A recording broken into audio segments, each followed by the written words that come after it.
الحمدللہ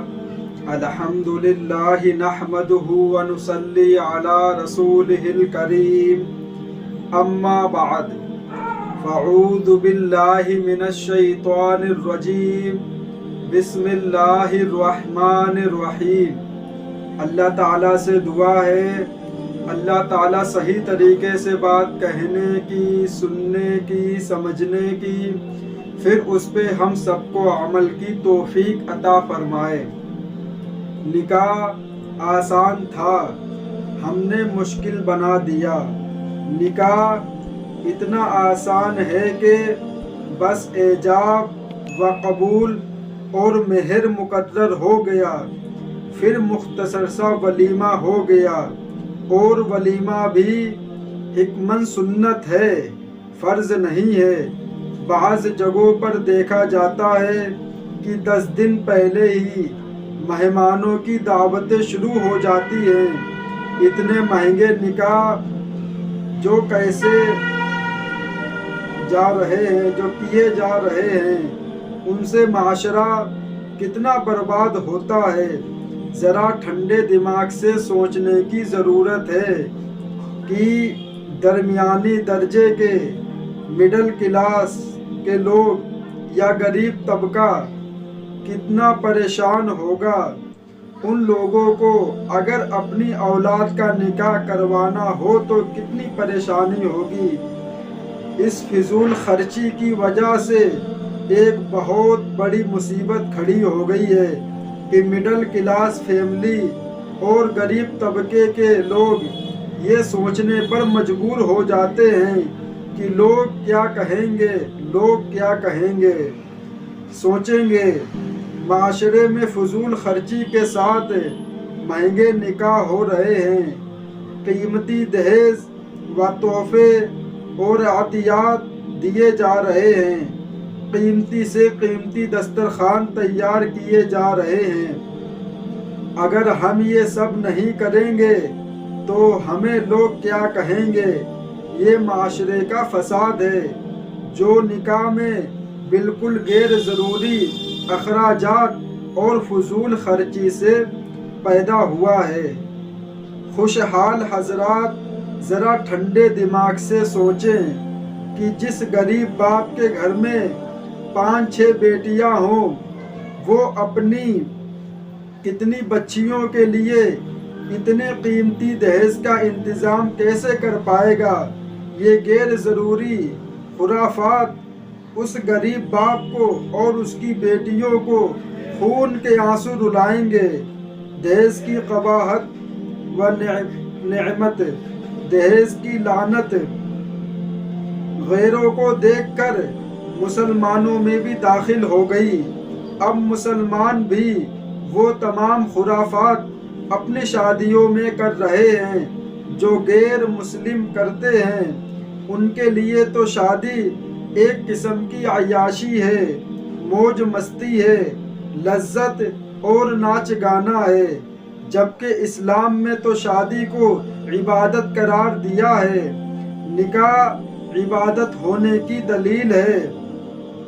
عقد نکاح مسجد میں ہوتا ہے، اسے سنت قرار دیا گیا ہے کہ نکاح مسجد میں ہو، جس سے معلوم ہوتا ہے کہ نکاح عبادت ہے۔ ایک عبرت آموز واقعہ دہیز کی قباحت کے متعلق بندہ ایک واقعہ عرض کرنا چاہتا ہے کہ قانی ہدایونی ایک مشہور شاعر گزرا ہے۔ اس نے اپنے بچی کا رشتہ طے کرنے کے لیے بہت کوشش کی۔ دہیز کی بلا اتنی خطرناک ہے کہ لڑکی غریب باپ کے لیے لوہے کے چنے چبانے جیسا ہے۔ بڑی مشکل سے ایک جگہ رشتہ طے ہوا۔ لڑکے والے کی جانب سے 1.5 سارے دہیز کا مطالبہ کیا گیا، جو غریب باپ نے اپنی بیٹی کی خاطر مکان تک بیچ کر پورا کر دیا۔ لیکن لالچ کا علاج کیا ہو سکتا ہے؟ مال کا لالچ ویسے برائی ہے کہ موت تک ساتھ رہتی ہے۔ الہاکم التکاثر حتی زرتم المقابر، تمہیں کثرت مال کی ہوس اور فخر نے آخرت سے غافل کر دیا، یہاں تک کہ تم قبروں میں جا پہنچے۔ اسی طرح اس غریب باپ نے مقروض بن کر بھی اپنی بیٹی کو اس کے سسرال میں رخصت کیا۔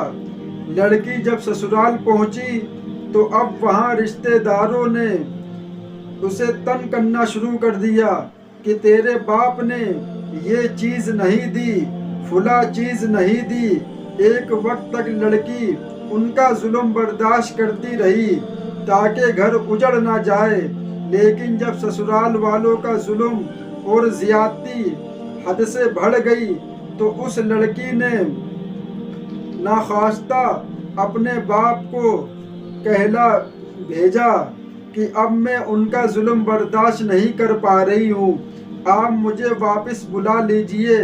غریب مسکین باپ اپنی نور نظر لخت جگر سے کہتا ہے کہ بیٹی، جب میں نے تمہیں سسرال رخصت کیا تھا تب دہیز دینے کے لیے گھر بیچ دینا پڑا، اب جب گھر ہی نہیں رہا ہے تو تم واپس کہاں آؤ گی؟ بیٹا، کسی طرح برداشت کر کے زندگی بسر کر لو۔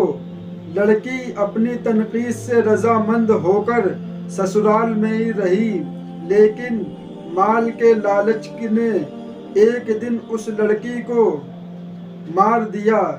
جب باپ کو خبر پہنچی تو وہ اپنی بیٹی کی میت کے پاس پہنچا جہاں اس نے یہ شعر پڑھا: اب آیا دھیان اے آرام جہاں، اس نامری میں کفن دینا تمہیں بھولے تھے ہم استیاب شادی میں، کہ اے میرے نور جگر لخت جگر، ہم نے تجھے سب کچھ دیا تھا، بس کفن کا کپڑا دینا بھول گئے تھے، اس لیے کہ تو ہمیں معاف کر دینا۔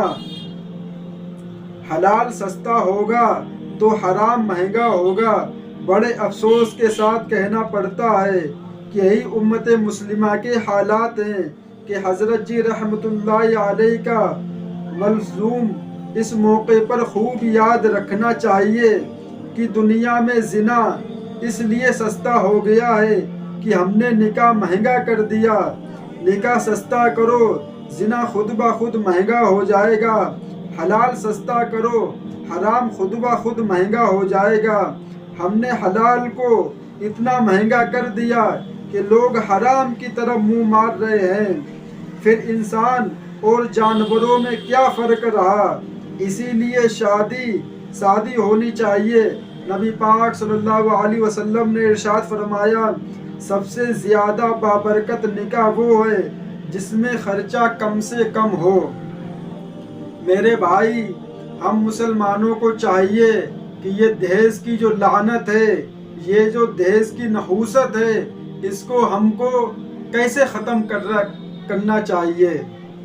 یہ صرف اور صرف جو مالدار لوگ ہیں وہ لوگ اپنی بچوں کی شادی میں بہت سارے پیسہ خرچہ کرتے ہیں، لیکن غریب انسان جب اپنی بچیوں کی شادی کرنے کے بارے میں سوچتا ہے تو وہ یہی سوچتا رہتا ہے کہ ہم ہلکی پھلکی شادی کریں گے تو لوگ کیا کہیں گے۔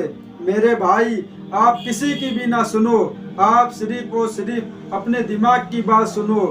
آپ کا جیسا من چاہے آپ ویسے شادی کرو، دنیا کہتی اس کو کہنے دو۔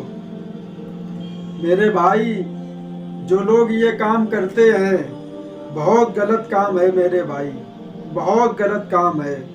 ذرا ٹھنڈے دماغ سے سوچئے کہ ہم لوگ دنیا میں کب تک زندہ رہیں گے، یہ گاڑی یہ دہیز کب تک استعمال کریں گے؟ ایک نہ ایک دن ہم کو دنیا سے جانا ہے۔ اگر جس کو ہمیشہ اس دنیا میں رہنا ہے تو وہ بہت چیزیں دہیز میں مانگے، اس لیے کہ وہ کبھی ختم نہیں ہوگی۔ میرے بھائی، وہ تو ختم نہیں ہوگی لیکن ایک دن ہم لوگ ختم ہو جائیں گے۔ نکاح تو اتنا آسان تھا، اتنا آسان تھا، اتنا آسان تھا، کیا بتائیں۔ اب شادی کی ویڈیو بناتے بناتے شرم بھی محسوس ہونے لگی ہے لیکن میرے بھائی، جب ایسی پوش سامنے آتی ہے، ایسے دل دہلانے والے واقعے آتے ہیں، تو دل اندر سے روتا ہے کہ بتاؤ آج دنیا میں مسلمان کیا کر رہے ہیں، کیا چہرہ دکھائیں گے اللہ کو، اللہ کے رسول کو کیا چہرہ دکھائیں گے اپنا قیامت کے دن۔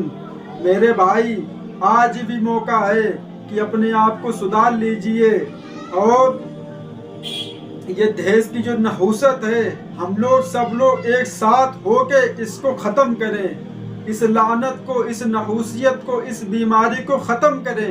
یہ تبھی ختم ہوگی جب ہم لوگ ختم کرنا چاہیں گے۔ اللہ تعالیٰ ان باتوں پہ ہم سب کو عمل کی توفیق عطا فرمائے۔ وآخر دعوانا وللحمد للہ رب العالمین۔